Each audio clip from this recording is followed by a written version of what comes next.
চেনজির তীব্র আন্দোলনের মুখে নেপালের প্রধানমন্ত্রী কেপি শর্মা ওলি পদত্যাগ করতে বাধ্য হয়েছেন। তার পদত্যাগের পর নানাভাবে আলোচনায় এক টকবকে তরুণ, নাম বলেন্দ্র শাহ, যার চলনে বলনে যেন প্রকাশ পায় ব্যক্তিত্বে অটলতা আর নির্ভীকতা। বলেন্দ্র শাহ কাঠমান্ডুর মেয়র হিসেবে দায়িত্ব পালন করছেন। অনলাইন প্রচারণা ও সামাজিক যোগাযোগ মাধ্যমে নেপালের পরবর্তী প্রধানমন্ত্রী হিসেবে তাকে নেতৃত্ব গ্রহণের জন্য জোরালো সমর্থন জানানো হচ্ছে। সকলের দৃষ্টি যেন তার দিকেই। আস্থা ভরসার এক জায়গায় রাতারাতি পৌঁছে গেছেন এই বলেন্দ্র শাহ। কে এই বলেন্দ্র শাহ? কি তার পরিচয়? তার গ্রহণযোগ্যতার পেছনের কারণই বা কি?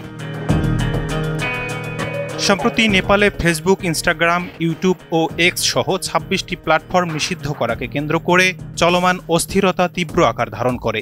সবচেয়ে বড় ব্যাপার ছিল, এই আন্দোলনের নেতৃত্বে ছিলেন বাংলাদেশের আন্দোলনের মতোই তরুণ প্রজন্ম। ৮ সেপ্টেম্বর পুলিশি অভিযানে অন্তত ১৯ জন নিহত ও শত শত লোক আহত হয়, যাদের মধ্যে অনেকেই ছিলেন স্কুল কলেজের শিক্ষার্থী। এই উত্তাল পরিস্থিতিতে র্যাপার থেকে রাজনীতিবিদ হিসেবে পরিচিতি পাওয়া মেয়র বলেন্দ্র শাহ তরুণ বিক্ষোভকারীদের প্রতি সংহতি প্রকাশ করেন। একটি ফেসবুক পোস্টে তিনি বলেন, এই সমাবেশটি স্পষ্টতই জেনারেশন জেডের একটি স্বতঃস্ফূর্ত আন্দোলন, যাদের কাছে আমিও বৃদ্ধ বলে মনে হতে পারি। তিনি আরও বলেন, তরুণদের আকাঙ্ক্ষা ও চিন্তাভাবনা বোঝা জরুরি। কোনো রাজনৈতিক দল বা নেতা যেন এই আন্দোলনকে নিজেদের স্বার্থে ব্যবহার করতে না পারে।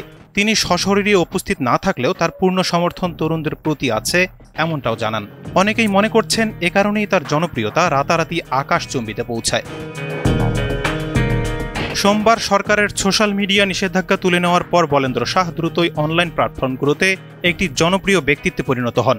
অনেকেই তাকে নেপালের পরবর্তী প্রধানমন্ত্রী হিসেবে দেখতে চাইছেন। একজন লিখেছেন, বাংলাদেশ, শ্রীলঙ্কা ও নেপালের মধ্যে পার্থক্য হল আমাদের একজন সম্ভাব্য প্রধানমন্ত্রী আছেন, যিনি ব্যক্তিগত স্বার্থ ছাড়াই কেবল দেশের ভালোর জন্য কাজ করবেন। আরেকটি মন্তব্যে বলা হয়, এই আন্দোলনের জন্য বলেনের মতো একজন নেতা প্রয়োজন, যিনি ফলাফলে পৌঁছানো পর্যন্ত এটিকে এগিয়ে নিয়ে যাবেন। ১৯৯০ সালে কাঠমান্ডুতে জন্ম নেওয়া বলেন্দ্র শাহ একজন সিভিল প্রকৌশলী। তিনি কাঠমান্ডুতে প্রকৌশল বিষয়ে পড়াশোনা করার পর ভারতের বিশ্বেশ্বরায়া টেকনোলজিক্যাল ইউনিভার্সিটি থেকে স্ট্রাকচারাল ইঞ্জিনিয়ারিংয়ে স্নাতকোত্তর ডিগ্রি অর্জন করেন। রাজনীতিতে প্রবেশের আগে বলেন্দ্র শাহ নেপালের আন্ডারগ্রাউন্ড হিপ হপ জগতের একজন জনপ্রিয় র্যাপার ও গীতিকার ছিলেন। তার গানের মাধ্যমে তিনি প্রায়শই দুর্নীতি ও বৈষম্যের মতো সামাজিক বিষয়গুলো তুলে ধরতেন। ২০২২ সালে বলেন্দ্র শাহ কাঠমান্ডু মেয়র নির্বাচনে একজন স্বতন্ত্র প্রার্থী হিসেবে প্রতিদ্বন্দ্বিতা করেন। প্রতিষ্ঠিত রাজনৈতিক দলের প্রার্থীদের পরাজিত করে তিনি ৬১,০০০-এরও বেশি ভোটে জয়লাভ করেন।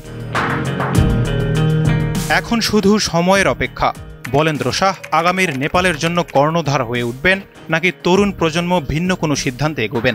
উত্তর শুধু সময়ের অপেক্ষায়। Mahmud Rafi, NTV online.